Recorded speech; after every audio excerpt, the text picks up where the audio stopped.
Hey everybody, so this is a very brief review of the GE Fluoro room. Of course, you have 3 big monitors. We have already pulled up a patient just to protect HIPAA and privacy, but you would normally pull them up on the left-hand side.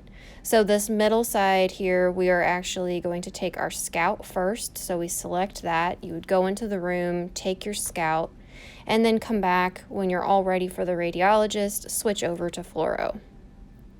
Pulse fluoro is something that could be used upon radiologist request to help decrease dose to the patient. So let's take a look at the room itself. So this is our basic fluoro room. It's easy to use. It has a control panel right on the fluoro tower itself. I've already pulled the fluoro tower over for the sake of videography using this lever. It does have a compression lock that we can use. That's really nice when you're afraid that your patient is going to pull that tower closer to them, especially once you stand them up. And then we do also have the safety mechanism of the old-fashioned myelogram lock. So you can move that up as a complete safety stopper of we don't want that tower to go any closer to the patient. We have a few more locks on the tower that we can use. The latitude and longitude lock, seen here.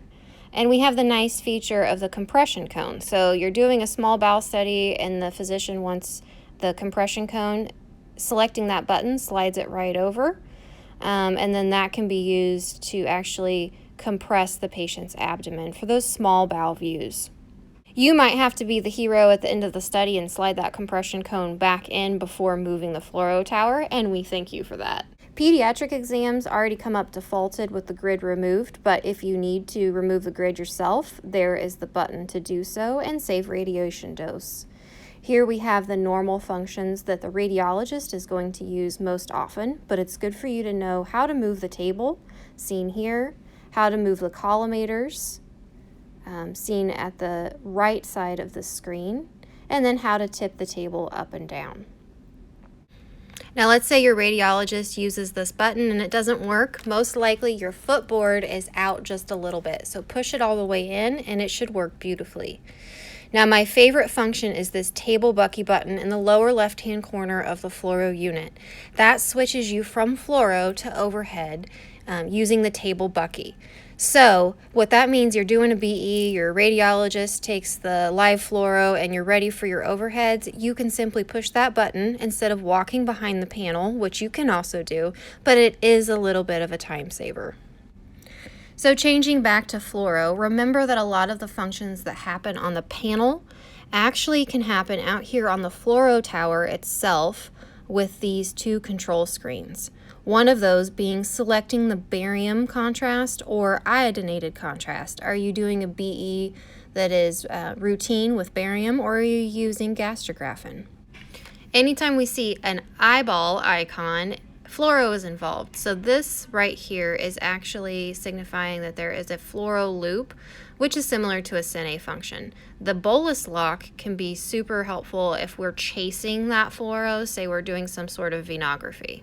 FNR with the plus and minus sign actually means fluoro noise reduction. So what that does is it optimizes image quality and it reduces dose to both the patient and the operator. So you may see your radiologist use that. Right next to it, you have the fluoro frame rate, and that's just simply 2 frames per second, 4 frames per second. Of course, you can always adjust that on the panel, but you can also do it on the fluoro tower out in the room.